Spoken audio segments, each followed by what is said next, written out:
be seated. Bienvenidos. Yeah.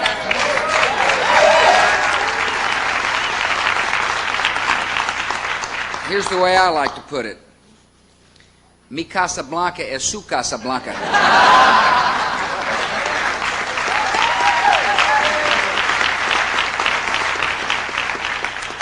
We're gathered here to celebrate the contributions of Hispanic Americans to our life. In a few moments, I will sign an executive order creating a commission on educational excellence for Hispanic Americans to open new doors of opportunity for Hispanic boys and girls all across America. Before I do, I have some thanks. First, I want to thank mi abogado y también mi amigo. I want to thank Judge Gonzalez for his sound advice. I love him dearly.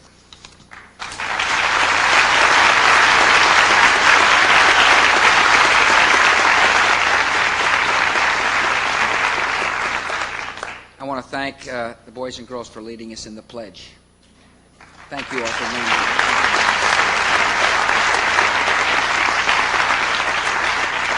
I don't know whether you know this or not, but 52 million other children joined us at 2 o'clock today, saying the Pledge of Allegiance all across America.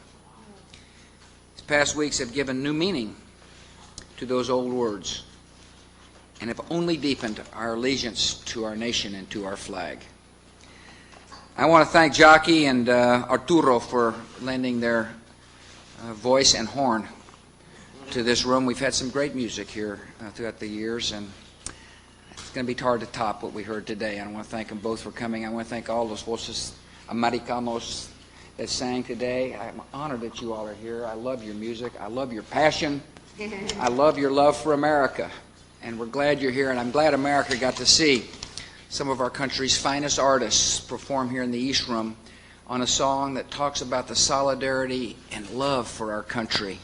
A love that knows no bounds, a love that knows no culture, a love that everybody can share who's lucky enough to live in America, and you all are welcome. Thank you for coming.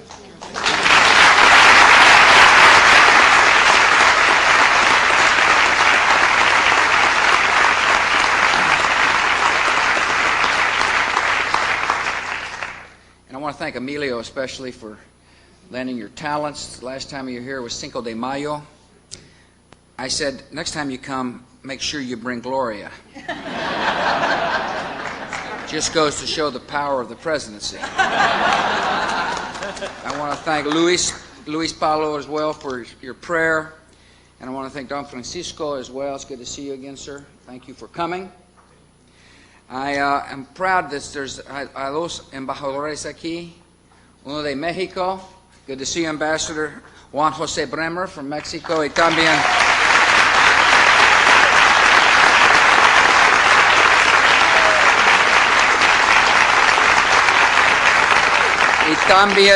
el embajador de España está aquí. Javier, bienvenidos, Javier.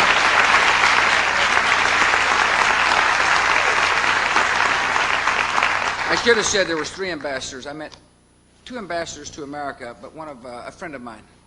I named the ambassador to the Dominican Republic has joined us, Hans Sertel. Hans,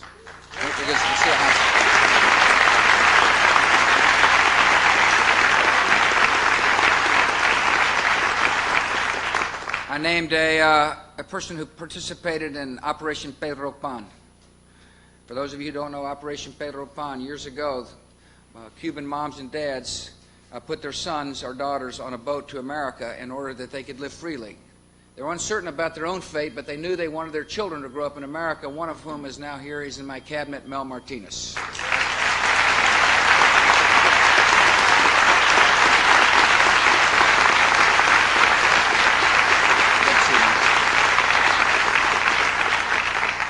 I named a good man to be on the U.S. Court of Appeals, the D.C. Circuit. A man named Miguel Estrada. Miguel, where are you? Thank you for coming, Miguel.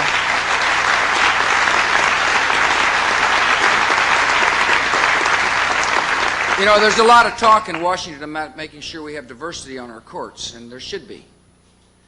I asked the Senate to move this man's nomination through. He's smart.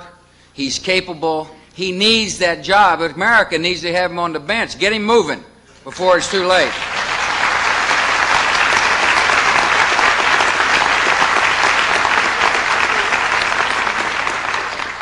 Ambassador to the OAS, representing America, Roger Noriega. Roger.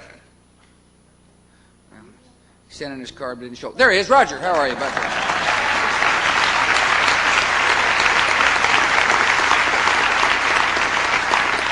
Next time we'll try to get you a better seat. Either that, show up on time.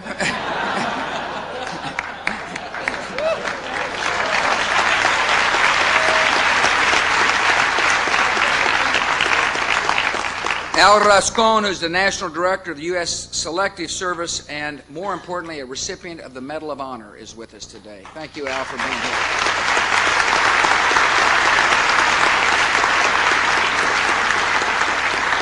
A man whose service has been called upon a lot, particularly for the businesses that were severely affected during the attack, Hector Barrero, the SBA Director.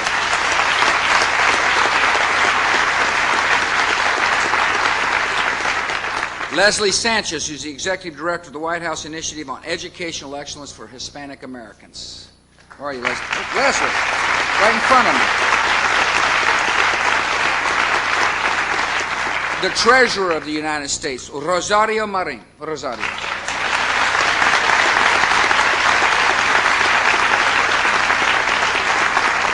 Christina Serralahi. Where is she?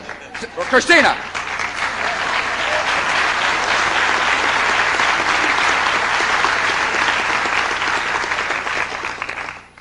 As you know, I used to be associated with the baseball world, and we're honored to have some major leaguers here with us today. And we got a great White Sox outfielder. Señor, ¿dónde está Señor Ordóñez from the White Sox? There he is. ¿Cómo está, Mejilio? Welcome. Glad you're here. Y another Ordóñez, Ray Ordóñez. Good to see you, Ray. Thank you for coming. Maybe next year. Nelson Figueroa de the Phillies. See you, Nelson. Thank you for coming. I'll get you afterwards. From the San Francisco Giants, Russ Ortiz. Russ, thank you for coming. I'm honored you all are here. Thanks for coming. Thanks for setting a good example. Thanks for understanding that people look at you off the field of play as well as on the field of play. It's important that there be young boys and girls look up to our baseball players and see a good example, and you're setting that. We're honored that you're here with us. We also have three with us today who represent the thousands of Hispanic Americans who serve in law enforcement and public safety. It's been a particularly trying time in New York City for the firefighters and police officers. Unfortunately, we have three gentlemen today who represent those fine men and women. Anthony Miranda of the New York City Latino Officers Association. Anthony, thank you for coming.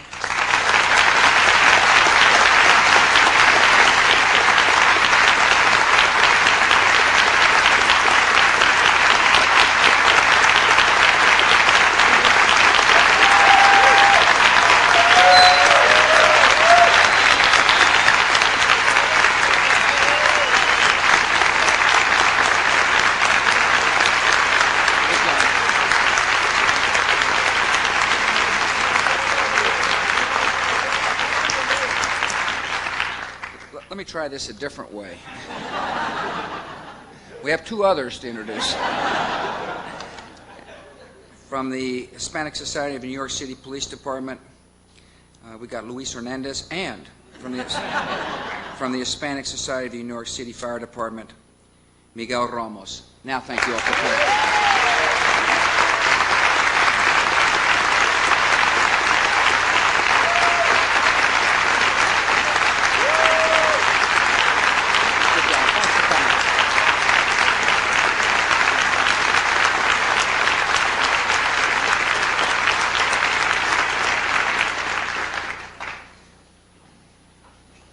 It is clear America's pulling for you all. And please pass on the word to the men and women who wear the uniform how proud we are, and how much we mourn with you, and how heroic you have been. And the nation appreciates it very much. You know, obviously this is a time of great national unity. It's the evil one struck, but they forgot who they were striking, evidently. They thought they were going to weaken us, but they didn't. We're strong and united. I have been amazed by the incredible acts of kindness that I've heard about. And obviously we've all been impressed by the acts of heroism. It's the good news that has come during this tragedy. We've all come to realize how much we need each other. Today, there's been another case of, reported a case of anthrax in New York City at NBC News. And that has got to cause concern for our nation. But I want everybody in the country to know we're responding rapidly. First of all, the person that is feeling fine. She's doing well. She is obviously didn't ingest enough to cause death, thank God. But we've got teams on the ground, the CDC, Center for Disease Control, the FBI, working closely with local agencies to respond quickly. Our nation is still in danger. But the government is doing everything in our power to protect our citizenry. We need each other more than ever, and we're responding as quickly and as forcefully as we can. The American people need to go about their lives. We cannot let the terrorists lock our country down. We can't let terrorists, a few evildoers, hold us hostage. Our government will fight terrorism across the seas, and we'll fight it here at home. And the American people need to fight terrorism as well by going to work, going to ball games, getting on airplanes, singing with joy and strength like you all did today. They will not take this country down.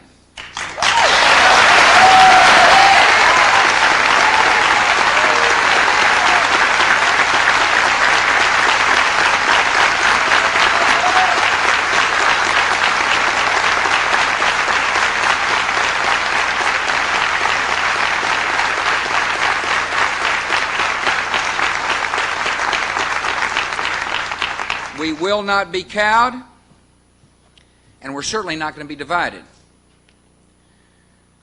The evil ones, as well as the rest of the world, are learning that we're a nation made up of many cultures, many races, and many religions, but we are one strong nation.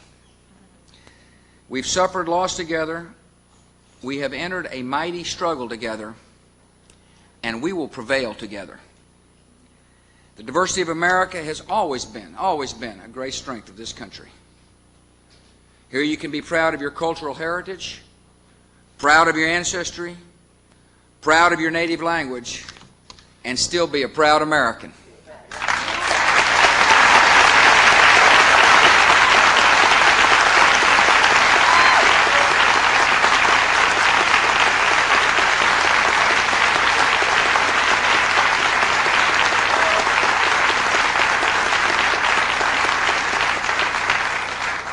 We see the spirit of pride today most vividly in the ties between our country and los que viven en Latin America y también el sur de America.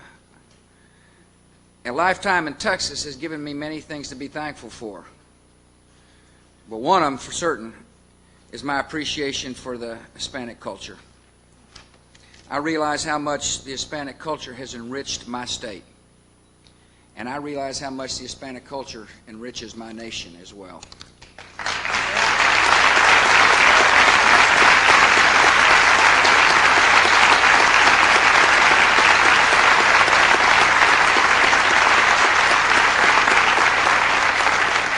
This month, our country recognizes just how much we owe to the Hispanic culture.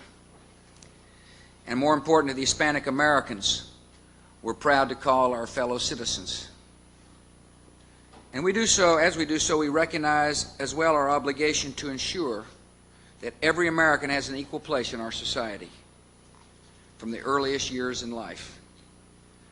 This nation of immigrant heritage believes that all children, whatever their circumstances, deserve a chance to learn and rise and succeed. This principle has guided my education reforms as we work to raise the standards of public schools across America and bring hope to every classroom for every child. I mean every child, not just a few, not just those whose parents may speak English. We want educational excellence para todos que viven en este país.